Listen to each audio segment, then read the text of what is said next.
Welcome to The Sacred Speaks. I'm your host, John Price, and this is the second solo episode. This episode is like it's been a learning process. Something about if you checked out the first solo episode, one of the things I'm doing in these is synthesizing the material from the two interviews that I had for the month, and that seems easy enough. Except, and the first one was, I talked about the masculine and mentorship with two of my mentors. I interviewed Richard Rohr and James Hollis, and exceptional teachers and presences and also mentors to me. It's been a great honor to climb on their shoulders. But this episode is different. It's about something that's a little more mysterious. And this conversation today is really based on two interviews that I had with Jaime Clark-Soles, Dr. Jaime Clark-Soles, and one with Elise Loehnen. And I here's their book. Jaime wrote an incredible book, Women in the Bible, and Elise's book on our best behavior, The 7 Deadly Sins and the Price Women Pay to Be Good, were both incredible. And talking to both of these women was a real gift. And thank you both, Elise and Jaime, for walking this journey with me. And so one reason I think that essentially this has been a more difficult kind of exploration to have is that it's about something essentially mysterious. At the base of the feminine, in the masculine world, there's clarity and discernment and identification, and the feminine has a lot more darkness and mystery. So already you're set up kind of wandering through the cave without a light. And I certainly do that as a man, but, a masculine identified man. I think the masculine principle shows up in my life a lot, but so does the feminine principle. I'm a therapist, and so I'm deeply relational. And one of the things that I do in my professional and kind of my intellectual world is explore mysteries and relationships and meaning and the depths. And so I really am deeply connected with this subject matter, but I just want to own right out of the gate that this may not feel as much like a teaching, but it's more like a reclamation and a way not to forget. Because the dominance of the masculine principle in our culture creates a real need for us to commune with the feminine in a way that's conscious to reclaim. And we'll talk a little bit about this, of course, in a minute. So today we're remembering or bringing back together. This is the definition of religion, by the way. When you look into the etymology of religion, you get these two roots, religare and religere. One of them is to rebind or reconnect, and the other is to reread. And so there's kind of a fundamental element of repairing or bringing the two back together in the one. And I immediately, of course, think of the Tai Chi symbol, or the cross, these intersection points where we bring the two energies together into a cohesive, connected, unified field. So we are today bringing out and back what has been forgotten. And I do this with enormous respect, a kind of public ritual of listening and fumbling and trying to articulate elements that are essentially experienceable. And so there's an inherent limitation to subject a lot of these elements to language are inherently a fool's errand, because they're a bit irrepresentable. Now, language is essentially a container that has a masculinity associated to it. So I'm a man speaking about the feminine, obviously. I don't mean to speak about women by any means. That is not what I'm doing today. However, I will speak of the feminine and what I've learned as a kind of masculine dominant person talking with two very incredible women about the feminine and about what we as a culture, we as people, and we as individuals have lost connection with. And I want to acknowledge some of the risks in mining into this territory. I know how easily this could be misunderstood, so forgive me any of my trespasses and confusions. I'm a person who's really trying to understand deeply. I'm a curious wanderer. I don't speak for women, as I said. I speak from the loss of what I wasn't taught to see and what my culture didn't help me see. And I'll get things wrong, and I'll keep learning, I can assure you. So Now that we're through with that, I'd like to get started and dive in. So first, I want to start from the personal, in a personal mythology. And as I was preparing for this conversation we're having today, I started to contemplate a really powerful moment. I think I mentioned this in my first solo episode, but one of my descents into the feminine was when I was a young man. I was going to be in the world of music. And that thread had to be dropped because all of a sudden I was a father raising a son on my own. And I went from the excesses of rock and roll into the real presence of cleaning shit from a diaper and learning how to make baby food and all the things that I had never, ever imagined. I think one day I imagined I would father, certainly, but this was a real shock to the system. And so the image that came up for me when thinking about but this really powerful initiation into the feminine is when here I was this young guy raising a child. And I remember I had no idea really what I was doing. But I was blessed to have these three female feminine figures in my life. One was a group, and then two were women. And the group of women was the mothers at my son's school. And I remember leaving the school and sitting around the playground and just thirsty for knowledge. I mean, the nurturing, beautiful and incredible intuitive knowledge of the feminine and of women. And I sat at their feet, just asking them all the questions about how to nourish and nurture this life. And I struggled and I fell on my face, but it was a time of great joy and incredible expansion. And during this time, which was really fascinating, is I also met a therapist whom I mentioned last time, who's been a great mentor of mine, Charlene. And I will talk a little bit about her, but also this mentor, Dr. Karen Purvis from TCU. She started the Institute of Child Development. And at the time, I was getting my bachelor's in psychology.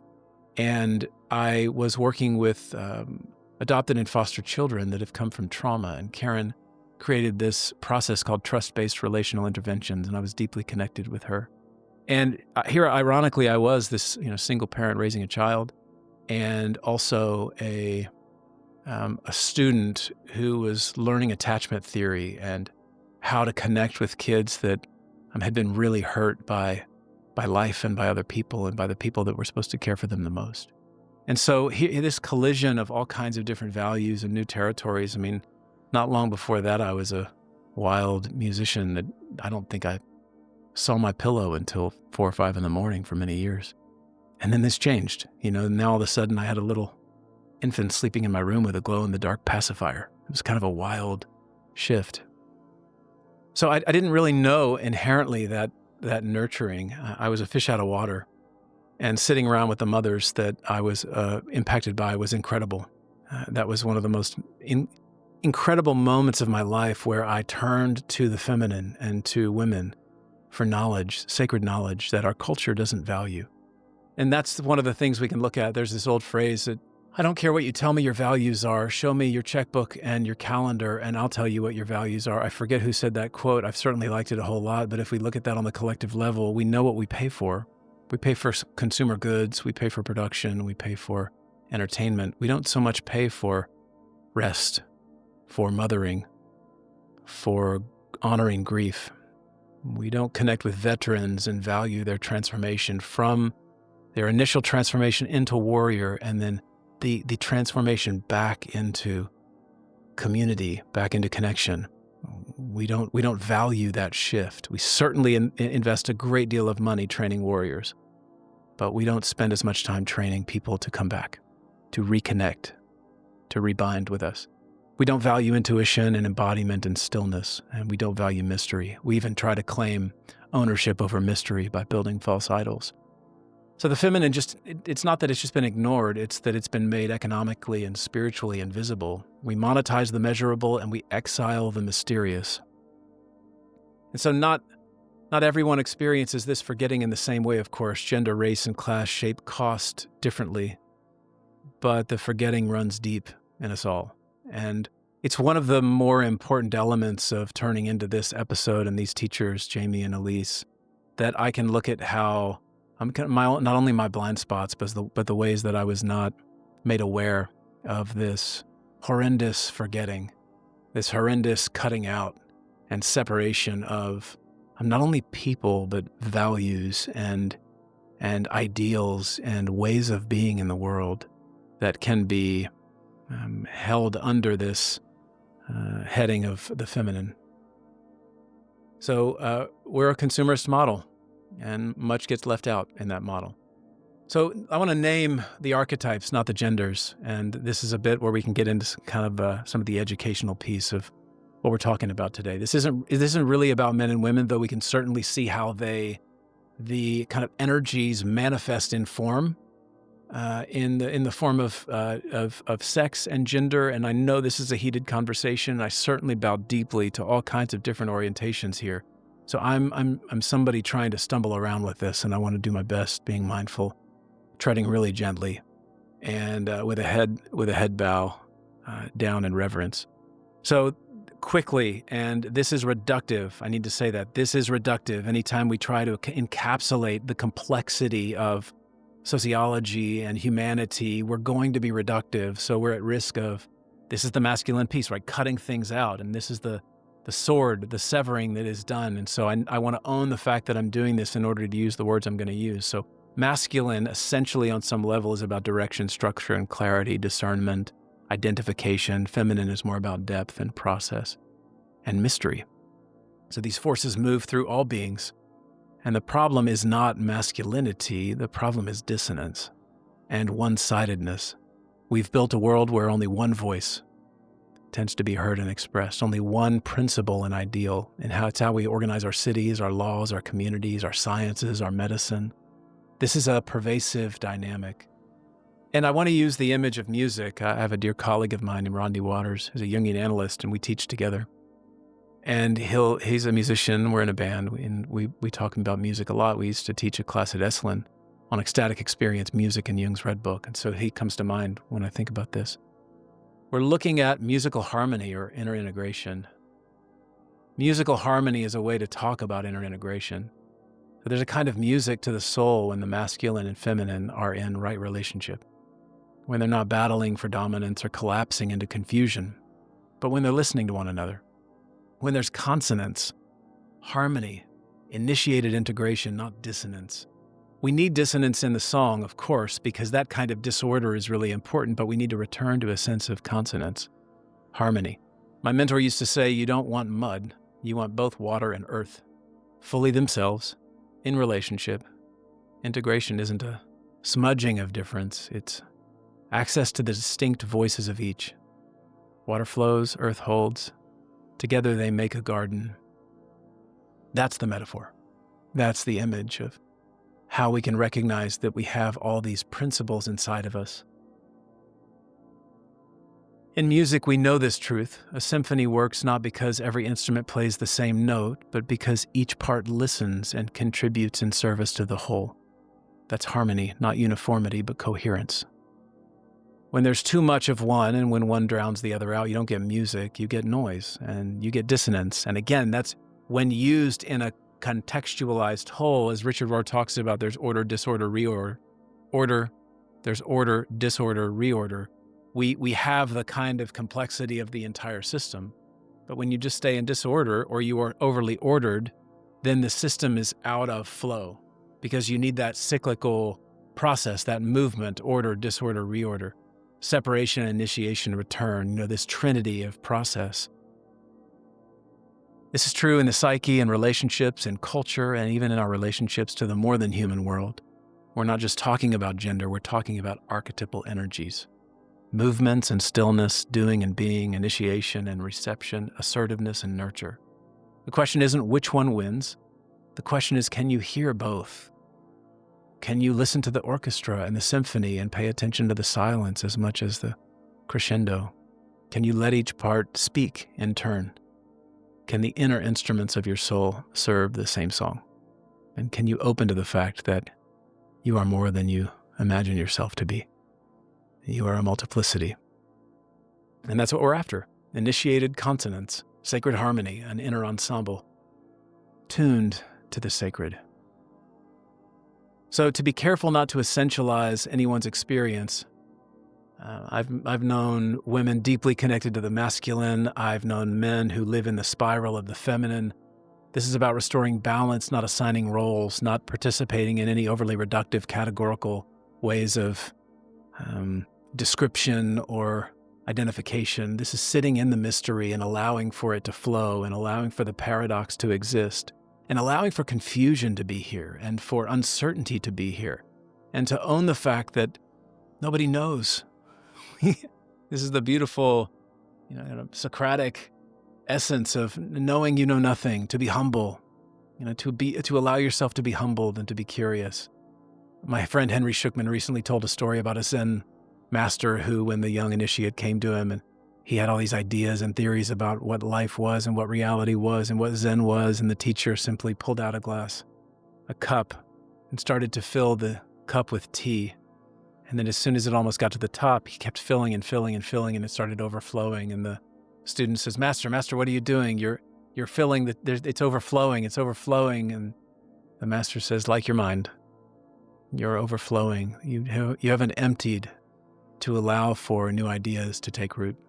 And I think that's certainly what our culture of consumption has done to us and continues to do to us as we're just smashed full of information and ideologies, and our soul is yearning and longing for mystery, for silence and stillness. So I want to go through a list real quick of the feminine or yin qualities and the masculine or yang qualities. So the feminine yin qualities are cyclical, receptive, emotive, feeling, relational, communal, intuitive, depth-oriented, embodied, sensual, holding, containing, darkness, mystery, nourishing, tending, gestating, incubating, listening, witnessing. It's process-oriented, surrendering, vulnerability as strength, earth and water. Spiral movements, inner authority, alchemical container, death and rebirth, and presence with the unknown. And under the masculine or yang, which I actually prefer to use the yin and yang distinction here because it's not loaded with such form, of the form bodies that we appear in.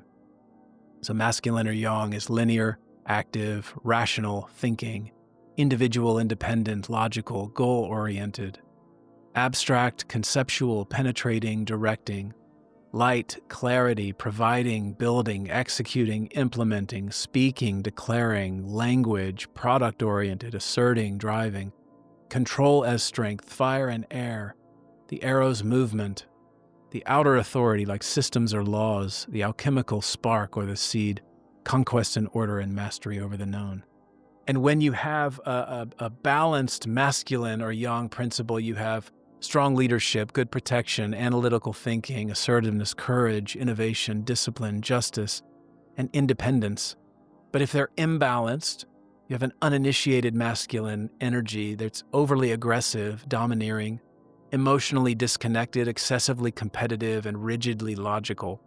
If it's deficient or shadow, it's passive, indecisive, overly submissive, emotionally distant, lacks purpose, and avoids responsibility. Just apply that to yourself for a minute and just ask where you show up like that. And these are ways of speaking about energy. This is energy, and we have to have some kind of way. We human beings seem to need some kind of way to identify and hold the energies that are essentially experienceable. And then we want to talk about them. And talking about them is a masculine orientation. Expressing them and feeling them is a feminine orientation. As I said earlier, the balanced feminine principle, or the yin, involves empathy and intuition and nurturance and collaboration, creativity, receptivity, sensuality, compassion, and relationality. But overly feminine is overly emotional, excessively nurturing to the point of enabling, overly dependent on others, sacrificing too easily, or can be manipulative. And deficient in the feminine is disconnection from emotion, neglectful of relationships, overly critical, dismissive of others' feelings, and excessively isolated. So that's a lot to consider. So when I sat with Jamie and Elise, I thought I was going to learn something about the feminine, but what I didn't expect was how much grief I would feel. There was something in their voices, and beneath the clarity, something exiled was calling to be remembered. From Jamie, I heard a reckoning with erasure. She took me into the heart of sacred texts, and not with fire or protest, but with precision. She talked about Mary Magdalene being the first apostle, not metaphorically, actually. She was the one who saw the risen Jesus, who spoke it aloud, and yet her name was buried, her authority dismantled. She is the first one to proclaim the news of resurrection that landed. And I'd like you to hold this lightly, not literal, not symbolic, just the narrative, the myth, the mythology that informed hundreds of thousands and millions of people's lives for several thousand years. She showed me how God is spoken of in feminine terms: a nursing mother, a wet nurse, a breastfeeding Christ, and still we only ever say he. She reminded me that women were the potters, women brewed the beer, women held the economy of the ancient world. But when it comes time to write the stories, their names are translated out. Radical. Names are translated out. Women become men through time. The women of the ancient times become men because of our current culture can only see these roles as men. And then she said the word heterarchy at the very beginning, not patriarchy, not matriarchy, but something shared, dialogical. A model of power that doesn't dominate, it shares. That is absolutely different. This is more than theology. It was about how the feminine can return without needing to conquer, how we can both be together: water, air, earth, fire, sharing. Where Jamie spoke from Scripture, Elise spoke from the nervous system of our culture. She named the program and the programming that had been whispered in every woman's ear. A good woman is desirable but not desiring, sexy but not sexual, and never mad about any of this. This is her quote. That sentence is an entire lifetime of suppression in one line. She mapped the emotional architecture of patriarchy not as a political slogan, but as an internalized gaze, a self-monitoring wound. A good woman has no appetite. A good woman doesn't need praise. A good woman is small and tidy, pleasing, and for men, we're severed too. We are woefully severed from the feminine, taught to dominate, never to descend. And what hit me most was her naming of the core wound. The severing from feeling, especially grief and dependence and the mess, is at the heart of it. We've been taught that to be human is to rise and ascend and win, but the feminine teaches us to break down and to bleed and to grieve, to go through the depths in a process of transformation, not to resist the inevitability of decay and death and change and aging, the inevitability of the matrix, the mother of existence. It was a lament, and the spiral is that grief doesn't need a reason. Our appetite is not shameful. Power is shared when not hoarded. God can be a nurse. I don't need to define the feminine, just kneel at the places where she's been erased. Kneel within your own heart and within your own being.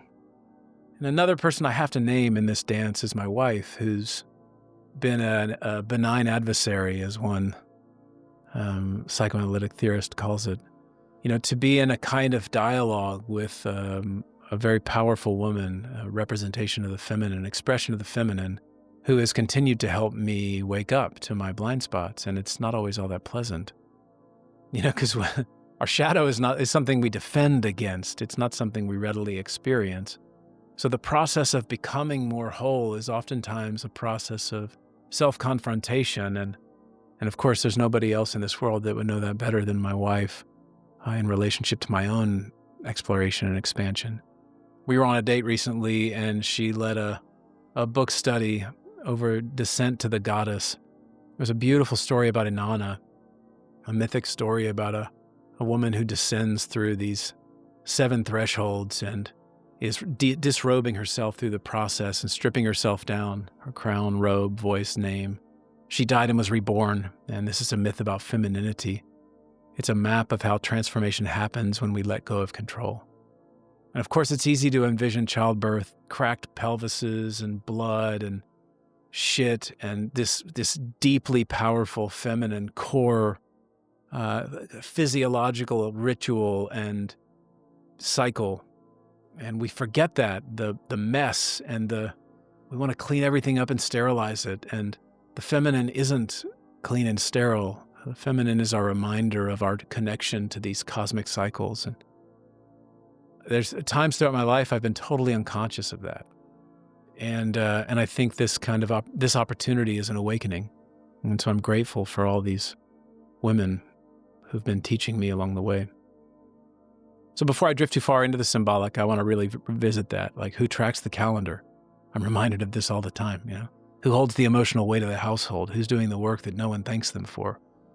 This is not to say that men don't work. It's to say that some forms of labor have been relied upon and not honored. And that's a balance that's been erased. The feminine grief becomes depression. Feminine rage becomes pathology. Feminine envy becomes social fracture. We're in a system that certainly subordinates females, and we also subordinate the feminine.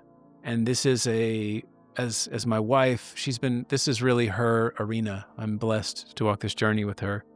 And I'm reminded of that we're all underserved, unmet by this erasure and by this forgetting.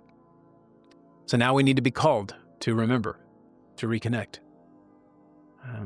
Your longing is holy, your grief is medicine, your pain is a teacher and a process, your shame burns off the false and exposes the real, the stories that you've taken into your own life and you've forgotten that are transformational elements. We've turned them into sicknesses and disorders, and we're all lost because of it. So what part of you has been banished for being too soft or too slow or too feeling or too sensitive or too mysterious or not smart enough?